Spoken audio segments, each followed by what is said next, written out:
This is The Grip by The Plenteous Life. When Power Kneels, How Leaders Multiply Authority Through Service.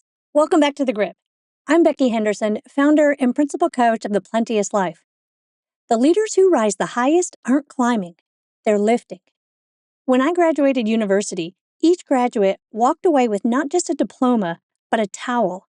It was a reminder that leadership isn't about titles, accolades, or control. It's about service. And decades later, I've seen this truth play out again and again. The most impactful leaders don't climb higher to gain power. They go lower to unleash it. Imagine your org chart. Where are you on it? Are you at the top? The all-seeing decision maker?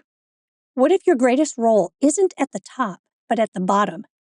When you lead your team from beneath, you clear the obstacles and resource them to powerfully serve the real boss, your customer. In a world obsessed with clawing its way to the top, revolutionary leaders are multiplying their impact from the most counterintuitive place, the bottom. This issue of The Grip is your invitation to reimagine power and discover the liberation and the joy of leading through service, not control. Let's dive in. Service-driven leadership, flipping the org chart. Rick Kent, the CEO and founder of Merit Financial, he asked himself a radical question. What if I'm not at the top of this company? What if I'm at the bottom? When he literally flipped the org chart, clients were placed at the top, frontline advisors just beneath them, and himself at the base, as the foundation that supports everyone else.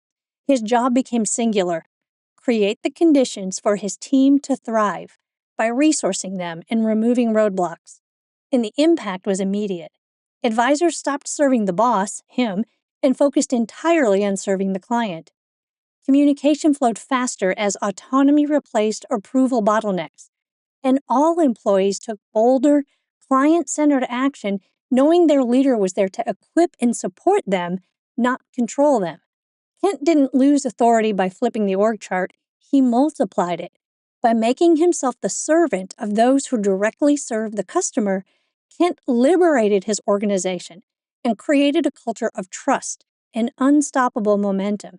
Employee engagement soared and customer satisfaction hit record highs. Service as a way of being. Service-driven leadership isn't a tactic, it's a way of being. Try this on. Who I am is service. What shifts when you lead from that lens? What new action becomes available? The distinction between control and service changes everything about how you lead. The control-driven leader protects expertise and holds authority, directs outcomes, sets rules, solves problems, makes the decisions, works in the business, focuses on hierarchy, status, efficiency, and asks, how can I get this done? Whereas the service-driven leader develops expertise in others, enables autonomy, clarifies the vision, removes obstacles, coaches others to solve problems, delegates decision-making authority, works on the business, focuses on empowerment, development, capacity, trust, and asks, who can grow through this? And for your culture, in control-driven culture, the leader sits above to dictate. Power flows downward. Employees serve the leader. Bureaucracy slows decisions. Fear drives compliance. Leaders protect their position and image. And it's about short-term wins and transactional dynamics. But in service-driven culture, the leader sits at the foundation to support. Empowerment flows upward. The leader serves employees. Delegated authority speeds decisions. Trust drives creativity and innovation. Leaders protect and coach their people. And it's about long-term growth, retention, and a shared vision. Which one are you operating from today? Here are a few questions to reframe your leadership. Who are you really serving right now? Your ego, your board, or your team?